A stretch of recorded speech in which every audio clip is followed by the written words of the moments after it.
Vamos lá, amiga.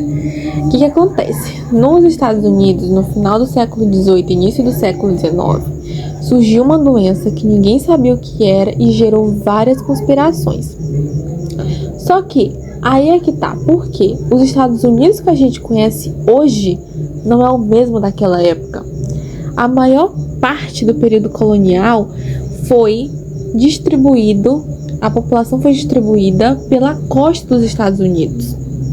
Porque a gente tinha a costa dos Estados Unidos, o Monte Apalaches e depois a gente tinha a Louisiana, que era um território que inicialmente era dos franceses, depois passou por domínio espanhol e por último voltou a ter o domínio francês. O que acontece? Depois da independência dos Estados Unidos, teve um certo incentivo para a população se distribuir. Então, foi um pouco complicado porque os colonos via tudo que era depois do Monte Apalaches como uma terra selvagem e perigosa. Mas, como eram terras que eram baratas e pessoas normais não conseguiriam comprar terras na costa como conseguiriam comprar depois do Monte Apalaches, teve uma certa migração. O governo dos Estados Unidos depois comprou a Louisiana da França. Então, a gente agora começa a enxergar os Estados Unidos de uma forma semelhante como a gente vê hoje. Então, o que a gente vai agora imaginar?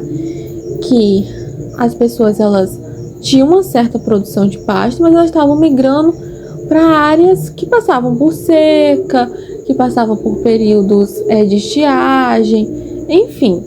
E as vaquinhas, as lindas vaquinhas, quando elas não tinham mais pastos, elas começavam a comer plantas que normalmente elas não comeriam, porque tinham gosto amargo, enfim.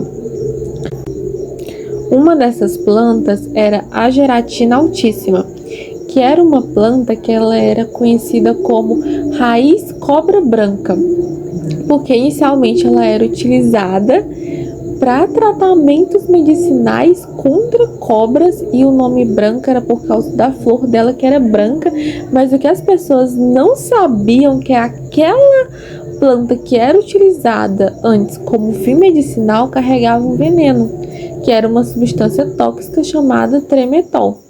O tremetol, ele é lipofílico, ou seja, ele consegue ser absorvido pelas gorduras do tecido da vaca, e ele era, consequentemente, secretado na gordura do leite. E os colonos, eles não tinham costume de cozinhar esse leite, então eles bebiam leite cru com tremetol. E as pessoas começaram a apresentar vômito, fraqueza muscular, e ninguém sabia a causa daquilo.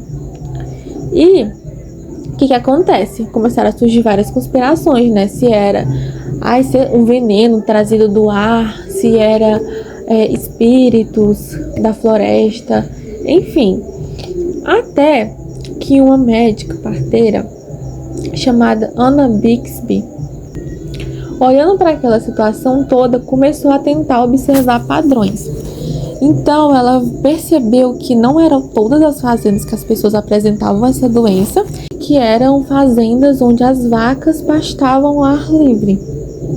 E então, só que assim, até hoje não se sabe ao certo o que o tremetol causa, ou melhor, como ele causa. Porque o que acontece? Ele é lipofílico, ou seja, ele consegue entrar facilmente numa membrana celular. E se sabe que de alguma forma a produção de ATP é comprometida, mas não se sabe ao certo como que ele faz isso. Mas enfim, o ATP, que é uma moeda energética do nosso corpo, é reduzido. Enfim, é isso.